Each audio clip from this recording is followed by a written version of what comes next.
ఆంధ్రప్రదేశ్కి brand AP రూపొందిస్తున్నాం అని చెప్తున్నారు. కానీ రాష్ట్రంలో బూతుల వ్యవహారం యథేచ్ఛగా సాగిపోతుంది. బాహాటంగా సంక్రాంతి పేరుతో చెలరేగిపోయారు. యథేచ్ఛగా అశ్లీల నృత్యాల వ్యవహారం సాగిపోయింది. ఇక అశ్లీల నృత్యాలు అనడం కన్నా పూర్తిగా గుడ్డలుప్పేసినటువంటి వ్యవహారం అనేక చోట్ల కనిపించింది. ఒక రాష్ట్ర ప్రభుత్వంలో మంత్రిగా ఉన్న నాయకుడు వేదికెక్కి మహిళలతో అసభ్య నృత్యాలకి దిగజారిపోయారంటే అసలు ఈ ప్రభుత్వం సభ్య సమాజానికి ఏం సందేశం ఇస్తున్నట్టు, ఏం చెప్పదలుచుకున్నట్టు?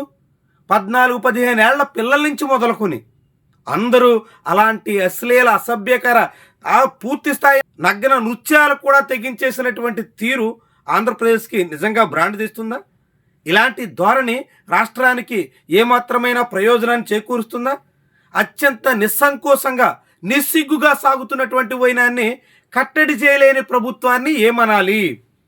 ఒకనాడు కోడి పందాలు దొంగచాటుగా నిర్వహించేటువంటి వాళ్ళు ఇప్పుడు అదొక పెద్ద వేడుకగా, ఒక బాహాటంగా, అత్యంత భారీ హంగామా మధ్య నిర్వహిస్తున్నారు.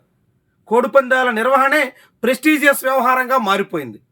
కోడిపందాల నిర్వహణలో నాయకులు, సెలబ్రిటీలు అందరూ భాగస్వాములు అయిపోతున్నారు. ఇక రాబోయే రోజుల్లో ఇలాంటి రికార్డింగ్ డ్యాన్సులకు మించి పూర్తి నగ్న దృశ్యాలను కూడా ఒక సంప్రదాయం పేరుతో, ఆనవాయితీ అనే పేరుతో పూర్తి స్థాయి బాహాటంగా సాగించేస్తారా? ఆంధ్రప్రదేశ్లో మహిళల గురించి, మహిళల రక్షణ గురించి పాఠాలు చెప్పే పవన్ కళ్యాణ్ లాంటి వాళ్ళు ఏం చేస్తున్నట్టు? రాష్ట్రంలో బ్రాండ్ ఏపీ తీసుకొస్తామని చెప్పినటువంటి చంద్రబాబు, ఆయన తనయుడు అంతా కలిసి బూతుల ఏపీగా మార్చేస్తున్నారా అనే అనుమానం కలగదా? మంత్రి వాసంశెట్టి సుభాష్ లాంటి వాళ్ళు అలాంటి మహిళా డ్యాన్సర్లతో అసభ్యకరమైనటువంటి అశ్లీల నృత్యాలకు దిగజారినటువంటి వైనం దేనికి సంకేతం? వీళ్ళంతా ఏం చేయదలుచుకున్నారు? కొత్త తరానికి, ముఖ్యంగా యువత ఏ రీతిని మళ్లించాలని వీళ్ళు ఆలోచిస్తున్నారు? యువతకు ఉద్యోగాలు ఇస్తామని, ఉద్యోగాలు వచ్చేటంత వరకు నిరుద్యోగ భృతి ఇస్తామని ప్రకటన చేశారు. అది ఎట్టుపోయిందో ఎవరికీ తెలియదు. నిరుద్యోగ భృతి మాటే లేదు, సూపర్ 6 అయిపోయిందని చెప్తున్నారు. అది పక్కన పెడితే యువతను మరింత ఉన్నతమైనటువంటి పౌరులుగా తీర్చిదిద్దాల్సినటువంటి దశలో పండగ పేరుతో, సంక్రాంతి ముసుగులో ఇలాంటి అశ్లీల నృత్యానికి వాడలా తెరలేపి వేదికలెక్కించి మహిళలు అసభ్యకరమైనటువంటి రీతిలో జాకెట్లు ఇప్పేయండి అని జనసేన పార్టీ నేతలు డిమాండ్ చేసేటంత స్థాయిలో సాగడం అంటే ఎలాంటి పరిస్థితికి తీసుకెళ్తున్నారు? యువతను ఎటు మళ్లిస్తున్నారు? ఉద్యోగాలు ఇవ్వకపోయే, నిరుద్యోగ వృత్తి రాకపోయే మీరు ఇలా అశ్లీలం, అసభ్యం, అత్యంత జుగుప్సాకరమైనటువంటి రీతిలో తయారవ్వండి.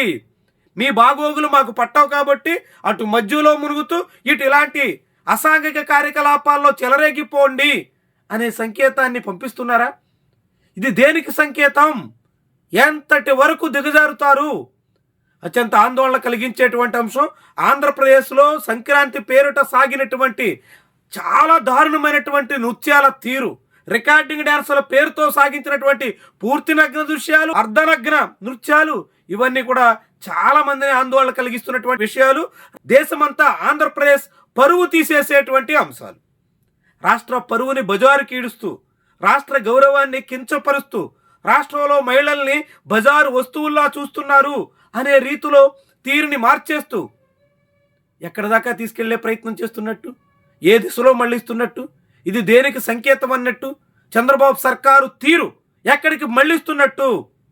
కోడి పందాలని చట్టబద్ధం చేసేసినట్టుగా హైకోర్టు ఆదేశాలను కూడా బేఖాతరు చేస్తూ పోలీసులంతా కళ్ళప్పగించి చూస్తూ యథేచ్ఛగా కోడి పందాల పేరుతో కోట్ల రూపాయల జోదం సాగిస్తున్నటువంటి క్రమంలోనే ఇప్పుడు ఈ రికార్డింగ్ డ్యాన్స్ పేరుతో అశ్లీల, అసభ్య, అత్యంత జుగుప్సాకరమైనటువంటి నృత్యాల్ని మరింతగా పెంచి పోషించే దాన్ని సంస్కృతనాలా, కుహానా సంస్కృతనాలా? దీని మీద సంస్కృతి పరిరక్షకులు అని చెప్పుకునేటువంటి ఆ మోరల్ పోలీసింగ్ సెక్షన్ ఎవ్వరూ మాట్లాడలేదు. చాలా ఆందోళన కలిగించేటువంటి విషయం.